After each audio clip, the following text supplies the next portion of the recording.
Assalamualaikum warahmatullahi wabarakatuh. Selamat sore semuanya. Pada sore hari ini kita akan melanjutkan kuliah kita pada pertemuan ke-11 dengan materi Manajemen Strategi Internasional atau nanti sering saya singkat dengan MSI. Nah, sebelum memulai perkuliahan ini seperti biasa, silahkan like dan berikan saran di kolom komentar. Berbicara mengenai bisnis, tidak akan lepas dari yang namanya manajemen dan strategi. Nah, hal ini menjadi sangat penting dalam sebuah bisnis, ya, terutama bagi perusahaan yang memiliki banyak kompetitor yang memproduksi atau menghasilkan produk atau jasa yang hampir sama. Terlebih lagi perusahaan-perusahaan yang berskala internasional, di mana banyak sekali pesaingnya, ya, dan banyak lagi kendala yang dihadapi, mengingat perbedaan budaya, perbedaan letak geografis, suhu udara dan segala macam, perbedaan selera, ya. Nah, mengingat itu perlu sekali untuk membahas tentang manajemen strategi di dalam bisnis internasional.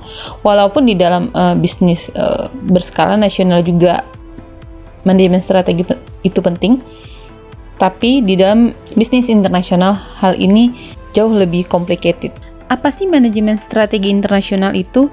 Nah, manajemen strategi internasional itu merupakan suatu proses perencanaan manajemen yang komprehensif dan berlangsung terus-menerus untuk merumuskan suatu strategi yang memungkinkan perusahaan bersaing secara efektif di pasar yang berbeda-beda di seluruh dunia. Implementasi strategi tersebut menuntut perusahaan untuk menetapkan objek tahunan, memperbaiki atau memperlengkapi dengan kebijakan, memotivasi karyawan, dan mengalokasikan sumber daya sehingga strategi yang dirumuskan dapat dilaksanakan. Nah, implementasi strategi termasuk mengembangkan budaya mendukung strategi, menciptakan struktur organisasi yang efektif, mengubah arah usaha pemasaran, menyiapkan anggaran, mengembangkan dan memanfaatkan sistem informasi, dan menghubungkan kompensasi karyawan dengan prestasi organisasi. Nah, proses pengembangan strategi internasional tentu sering disebut sebagai perencanaan strategi. Perencanaan strategi biasanya menjadi tanggung jawab eksekutif tingkat atas di kantor pusat perusahaan dan manajer senior di cabang operasional perusahaan domestik dan luar negeri. Kebanyakan perusahaan yang lebih besar juga memiliki staf perencanaan yang permanen untuk menyediakan bantuan teknis untuk para manajer level atas ketika mereka menyusun strategi. Perusahaan multinasional atau perusahaan internasional biasanya menggunakan 1 dari 4 alternatif strategi dalam usaha mereka, menyeimbangkan 3 tujuan, yakni efisiensi global, fleksibel, multinasional, dan pengetahuan global. Alternatif yang pertama itu adalah alternatif strategi peniruan negara asal. Dalam pendekatan ini, perusahaan menggunakan kompetensi inti atau keunggulan khusus perusahaan yang dikembangkan di negara asalnya.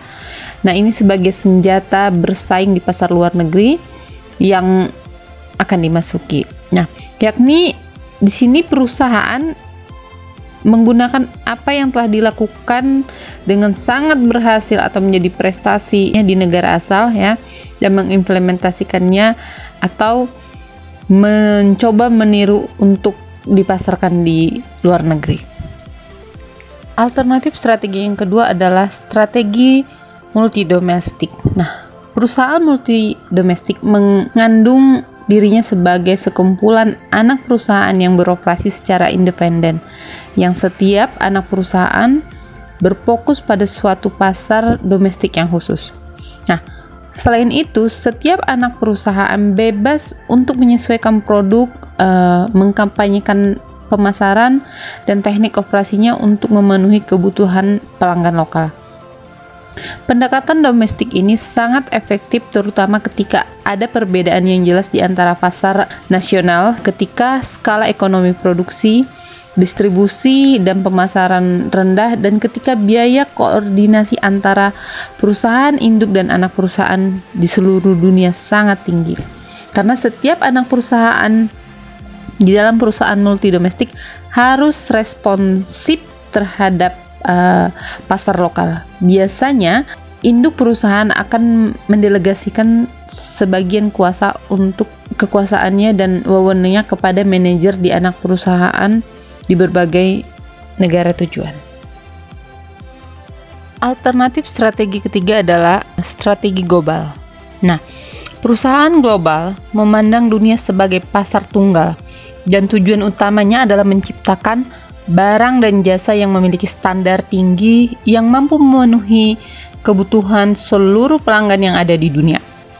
Nah, strategi global ini berlawanan dengan strategi multi domestik, di mana kalau multi domestik tadi yakin bahwa pelanggan atau konsumen di setiap negara pada dasarnya berbeda dan harus ditanggapi dengan cara yang berbeda pula. Nah, sementara perusahaan global menganggap bahwa setiap pelanggan pada dasarnya sama, apapun kewarganegaraannya. Intinya, perusahaan global menganggap semua selera konsumen sama dengan catatan memiliki standar yang tinggi. Nah, alternatif strategi yang lain adalah strategi transnasional. Nah, perusahaan transnasional berusaha mengkombinasikan keuntungan dari efisiensi skala global seperti yang ingin dicapai oleh perusahaan global dengan keuntungan dan keunggulan yang dari tanggapan atas dasar lokal yang menjadi tujuan dari perusahaan yang multi domestik ya. Untuk melakukan ini, perusahaan transnasional tidak langsung mensentralisasi atau mendesentralisasi kekuasaan. Tapi perusahaan akan secara berhati-hati melimpahkan tanggung jawab berbagai tugas kepada organisasi atau ke unit organisasi yang dianggap paling mampu mencapai kedua tujuan itu, yaitu efisiensi dan fleksibilitas.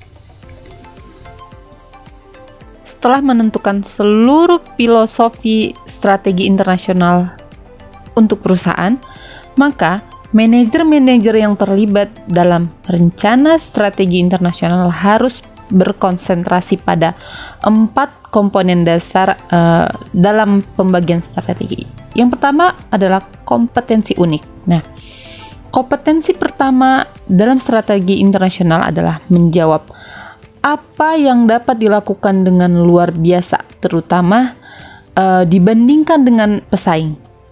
Kompetensi unik dapat berupa teknologi maju, jaringan distribusi yang efisien, praktek organisasi yang hebat, atau merek yang terkenal.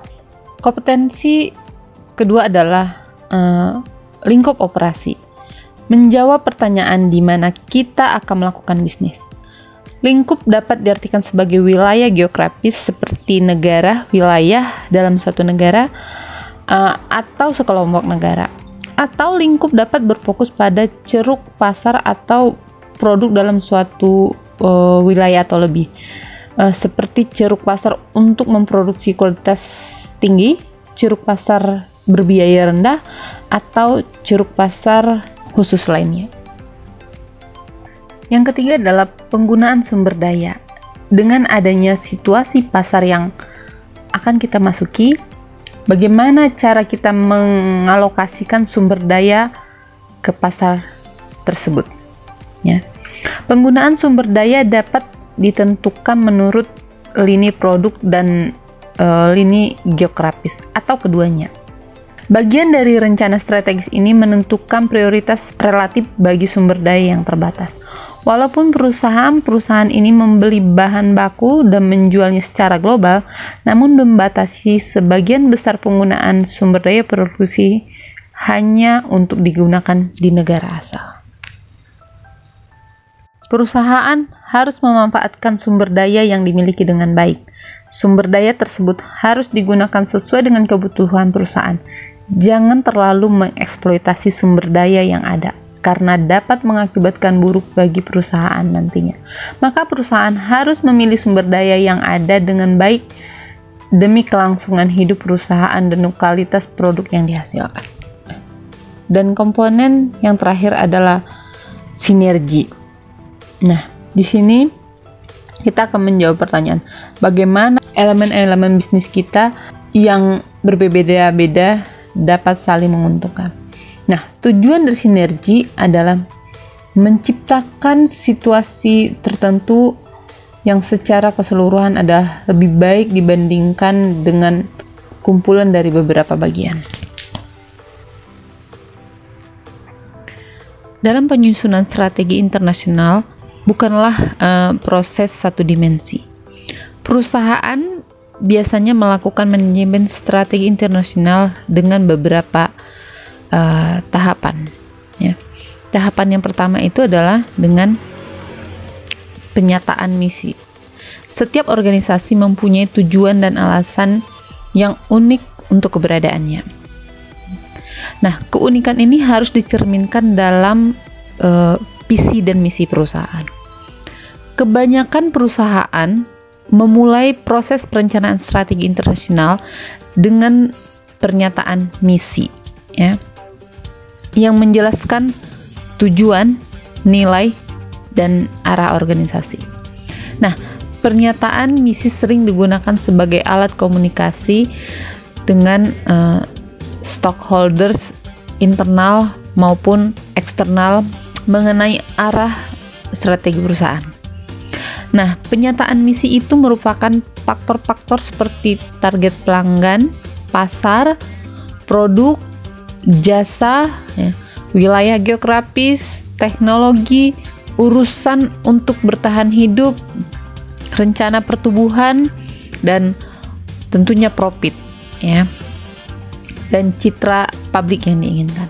Mengembangkan misi bisnis memaksa ahli strategi untuk berpikir mengenai sifat dan cakupan operasi saat ini, dan untuk menilai daya tarik potensial dari pasar dan aktivitas masa depan. Suatu penyataan misi harus secara luas menggambarkan arah dan tujuan organisasi di masa depan. Tahapan selanjutnya adalah pemantauan lingkungan dan analisis SWOT. Nah, langkah kedua dalam mengembangkan sebuah strategi adalah mengadakan analisis SWOT. Nah, analisis SWOT akan membahas tentang kekuatan, kelemahan, peluang, dan ancaman bagi perusahaan. Perusahaan biasanya mengawali analisis SWOT dengan melakukan pemantauan lingkungan, yakni mengumpulkan data-data sistematik tentang seluruh elemen lingkungan eksternal maupun internal perusahaan, termasuk pemasaran, isu-isu peraturan, tindakan pesaing, biaya produksi, dan produktivitas tenaga kerja. Tahapan selanjutnya adalah sasaran strategis. Dengan pernyataan misi dan analisis SWOT yang ada, maka perencanaan strategi internasional harus disusun dengan menetapkan sasaran strategi. Nah, sasaran strategi adalah sasaran utama yang ingin dicapai perusahaan dalam melakukan tindakan tertentu. Dan tahapan selanjutnya adalah taktik. Taktik adalah menyusun sasaran dan rencana taktik khusus. Ya.